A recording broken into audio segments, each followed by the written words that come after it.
right, why don't you give me a little bit of what your eating schedule's like, Jeff? I know you're in the off season now. I see you chugging down a little protein drink while we're talking here.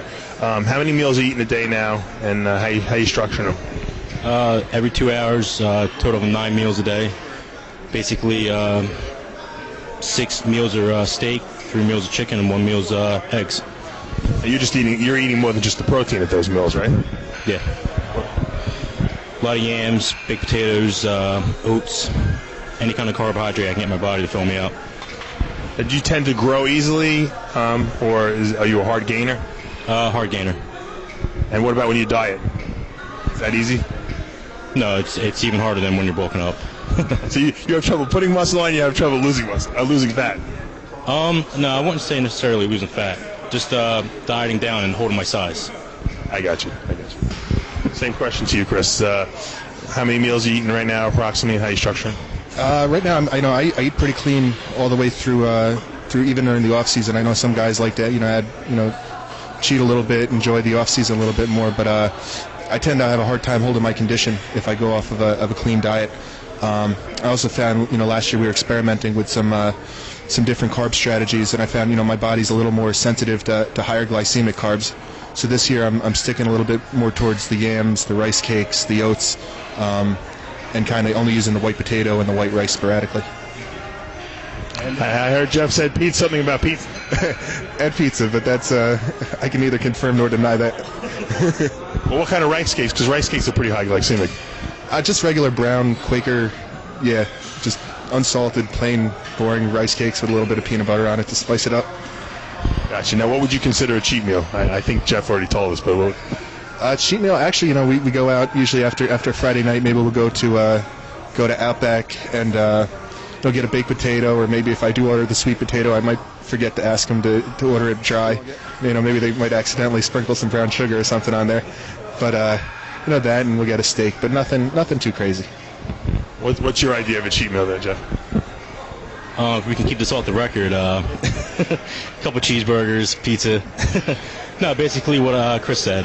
If I go out, have a baked potato after I'm done training, maybe a little bit of butter here and there, maybe a little kind of dressing on my salad, instead of just using plain red wine vinegar and oil. I know you guys believe in, we're talking about a lot of red meat, and I could definitely validate that if you're trying to put muscle and size on, red meat is always superior to, it seems like, everything else. But what kind of red meat do you eat? Do you eat hamburgers? Do you eat steaks? No, I stick to steaks. Usually, basically London boros or strips. That's the leanest cuts of steak. Do you have a preferred food? Do you ever eat any sushi or any fish like that, Chris? I'm not the biggest fan of seafood, and that's probably the hardest part of my dieting. Getting ready for a show, I do not like seafood, and there's quite a bit of fish involved in there. So I enjoy my as much red meat as I can during the off season. John make you eat a lot of fish? Yeah, John's a fan of the fish, so so I don't know. I enjoy the red meat while I can before it gets down to showtime. Well, it gives you good insulin sensitivity, so the fish is good for you. All right, so we're doing standing barbell curls here. Just tell me a little bit of what you're concentrating on here. What's your main goal here? Same thing. I'm trying not to swing my body too much. Starting with a moderate weight. I'm also coming up a little bit higher. I'm bringing the bar to my forehead. Try to also accentuate the peak a little bit. Get a fuller range of motion. Hold it at the top. Trying not to. I don't know. I'm feeling it. It might look like I'm swinging it a little bit, but I feel like I've got pretty good control of the weight there, and just repping it out, 10 to 12. Nothing too heavy. Those are hard to do, though, like that, when you bring them up to your forehead like that. All right, Jeff, you're going to be picking up the weight now. Walk us through your set. Well, I'll tell you when it starts. You can tell us what you're preparing now. What are you mentally thinking? What are you going to be concentrating on? Just basically what Chris said. Jeff's is clearing his throat here, so I'll take the mic over for a second. He realized he had to do a little more speaking than he was prepared to, and he choked up a little bit. All right, Jeff, you're about to start your set, so now you can tell us.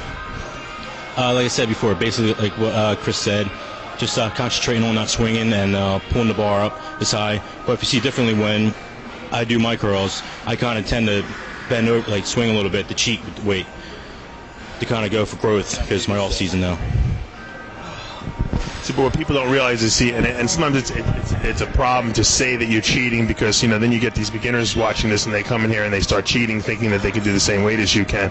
When you're cheating, you're still feeling it in your muscle, correct? Yeah, definitely, yeah. That's the difference. You have a mind-muscle connection to what you're doing, and even though it may look like you're cheating, you are feeling it. I mean, the person whose form is the worst I've ever seen, or when you watch him in the video, is Ronnie Coleman. But the guy lifts enormous amounts of weight, and obviously he's growing from it. Right. These one-word answers, man. You guys are killing me. John, didn't you teach these guys how to do interviews? Oh wait, this is their first interview, right? All right. What? How many sets, Chris, are we doing here? I think we just did about 3 sets here. Again, we started out with 2 heavier sets, and then towards the end we dropped the weight a little bit and went with a lighter burnout set. Again, I'm concentrating, just keeping my feet set, keeping my lower body planted, and just concentrating on really getting a good stretch and a good squeeze at the top. Your form is looking pretty smooth here, and you're getting a nice range of motion here, and that's the most important thing on these barbell curls. Obviously, if you don't get the range of motion, okay, you don't have the rhythm down right, and you're cheating. I mean, you can use your back, you could use your front deltoids here, and I think a lot of people you guys obviously have big arms, you obviously can feel the movement properly, but a lot of guys cheat with these, and then they wind up getting nothing but big front delts.